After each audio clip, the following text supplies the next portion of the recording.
सलाम, नमस्ते एंड सत श्री अकाल टू ऑल ऑफ यू। आपको और हमको सभी को पता है कि यूनिवर्स यानी कि ये जो हमारी दुनिया है बड़ी सी, इस दुनिया में हर डिपार्टमेंट को चलाने के लिए कोई ना कोई व्यवस्था की गई है। जैसे अगर आप चोरी करते हैं तो पुलिस आपको पकड़ के ले जाएगी। तो यहाँ पे हर डिपार्टमेंट को नियंत्रण करने के लिए कोई ना कोई सख्त कार्यवाही की गई है। जैसे चोरी को नियंत्रित करने के लिए पुलिस डिपार्टमेंट का होना, और उससे ज़्यादा अगर जाते हैं हमारा जो रेलवे, हमें कहीं यहाँ से वहाँ सुविधा दी जाती है जाने आने के लिए, रेलवे डिपार्टमेंट का होना। उसके साथ ही अगर हमारे इस संसार में कहीं पे भी कुछ भी होता है तो हमारे नेता जैसे कि पीएम, फिर उसके बाद सीएम का होना, ये सभी लोग नियंत्रण करके हमारे पृथ्वी को चला रहे हैं। वैसे ही जैसे हमारी पृथ्वी यहाँ पे चल रही है, वैसे ही इस यूनिवर्स का भी एक नियम है, एक रूल है। जैसे ही जो यूनिवर्स है ना, ये भी एक नियम से चलता है, इसका भी एक कानून है। अब आप पूछेंगे कैसे कानून, ये सब क्या बोल रही हूँ मैं, कुछ भी फालतू बोले जा रही हूँ। तो मैं आपको सीधे सीधे रुक जाओ, मैं बता रही हूँ कि इसका भी एक कानून है। अब वो कानून क्या है? जैसे आप डेली सुबह उठते हो, सूरज का निकलना डेली अपने टाइम से कभी भी लेट नहीं होता है, डेली टाइम से निकल जाते हैं। दिन का होना, रात का होना, डेली रात टाइम से हो जाती है अपने, दिन भी आ जाता है। इनफैक्ट वर्षा जब ऋतु आती है तो बारिश का होना, गर्मी में गर्मी का लगना और ठंडी में ठंड का पड़ना, ये सारी चीज़ें एक कानूनी कार्यवाही के तहत चल रही हैं। और इस कानून को कहते हैं लॉ ऑफ कर्मा। जी, गोस्वामी तुलसीदास जी ने रामचरितमानस में साफ साफ शब्दों में लिखा है कि कर्म प्रधान विश्व रचि राखा और जो जस करई सो तस फल चाखा। कहने का अर्थ है कि इस यूनिवर्स में, इस ब्रह्मांड में जो इंसान जैसा कर्म करेगा उसको उसका फल वैसा ही मिलेगा। और सबसे इस यूनिवर्स की सबसे बड़ी खूबी ये है कि हमारे या आपके बनाए हुए कानून या फिर कायदे में, यहाँ तक कि हमारा जो डिपार्टमेंट है, इन सब में घुसखोरी, यहाँ तक कि गलतियाँ, मिस्टेक, ये सारी चीज़ें हो सकती हैं। लेकिन जो लॉ ऑफ कर्मा है, यूनिवर्स का जो लॉ ऑफ कर्मा है, इसमें ना तो कोई घुसखोरी चलेगी, ना कुछ भी चलेगा। इनफैक्ट ये बिना किसी गलती के सदियों से चलता चला आ रहा है और कहीं कोई प्रॉब्लम नहीं है। मतलब कि जो ये सॉफ्टवेयर लॉन्च किया है ना भगवान ने, वो उसमें कहीं इतनी सी मतलब 0.0001% की भी त्रुटि नहीं है। अगर आपने किसी के साथ बुरा किया तो आपको बुरा, आपके साथ बुरा होगा। अगर आपने किसी का दिल दुखाया तो आपके साथ भी दिल दुखेगा आपका।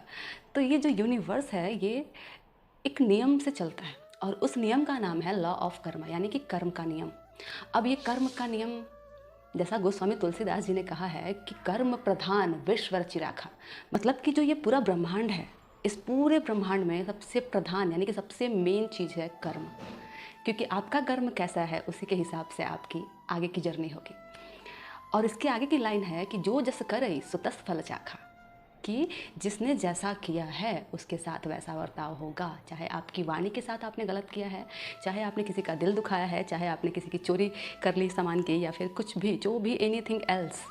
तो ये है हमारे कर्म का नियम। और इनफैक्ट इस नियम में ऐसा भी नहीं है कि अगर भगवान स्वयं भी यहाँ पे अवतार लें, अवतरित हो मनुष्य के रूप में, तो वो अपने पिता तक को भी बख्श नहीं सकते। ये इतना सख्त नियम है कि अगर भगवान राम, आप सभी ने सुना होगा रामचरितमानस में कि भगवान राम जब धरती पे अवतरित हुए थे तो उनके पिता को, उनके पिता के कर्म के अनुसार अपने पुत्र के विरह यानी कि अपने पुत्र की याद में उनको अपना प्राण त्यागना था। क्योंकि उन्होंने किसी और के पुत्र को, उन्होंने एक अंधे माँ बाप के पुत्र को, जो उनके जीवन की लाठी थी, उसको मारा था और उनके दोनों माँ बाप अपने पुत्र के विरह में प्राण त्यागे थे। और उस चीज़ का इनको कर्म मिलना था, इस कर्म का फल। तो वहाँ पे भगवान स्वयं उनके बेटे बन के आए, बट फिर भी वो इस चीज़ से अपने पिता को बचा नहीं सके। वो चाहते तो कर सकते थे कि मेरे पिता हैं तो मैं इनको 14 साल और फ़ायदा, मतलब 14 साल और जीवित रख सकता हूँ क्योंकि ये मेरे पिता हैं। बट उन्होंने ऐसा कुछ नहीं किया, क्योंकि वो खुद जानते हैं, क्योंकि वो जब भगवान होते हुए भी जब धरती पे अवतरित होते हैं तो उन्होंने भी कर्म को बखूबी निभाया है। कर्म ना ज़्यादा कि आप अपना कर्म अगर आपने कर दिया है तो उसका भुगतान आपको करना पड़ेगा। तो कर्म के लिए हमेशा सचेत रहें।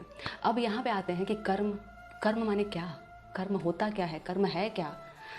तो मैं आपसे अगर बोलूँ कि कर्म क्या है तो सिंपल सी, सीधी सी, सरल सी भाषा में आप लोग यही बोलेंगे, कर्म माने क्रिया जो हम करते हैं, आप करते हैं सब कोई, यानी कि क्रिया को ही कर्म कहते हैं। अभी क्रिया क्या होती है, कैसे होता है? क्रिया कर्म का मतलब होता है जैसे आपको भूख लगी, आपने खाना खाया, आपको भूख लगने का कर्म मिला, आपने खाना खाया, आपकी भूख मिट गई, आपका कर्मफल शांत हो गया। देखिए वैसे आपको प्यास लगी, आपने पानी पिया, कर्मफल शांत हुआ। तो हर एक चीज़ का कर्मफल बनता है। जैसे आपको कहीं जाना था कुछ काम से, आप वहाँ गए, आपका काम हो गया, आपने कर्म किया, वहाँ से वहाँ तक जाने का, वहाँ पे आपका कर्म कंप्लीट हुआ, वो कर्मफल शांत हो गया। तो अब ये सब होता है कर्मफल और ये कर्म। तो अब ये सब होता है कर्म। कर्म मतलब क्रिया। अब कर्म क्या होता है?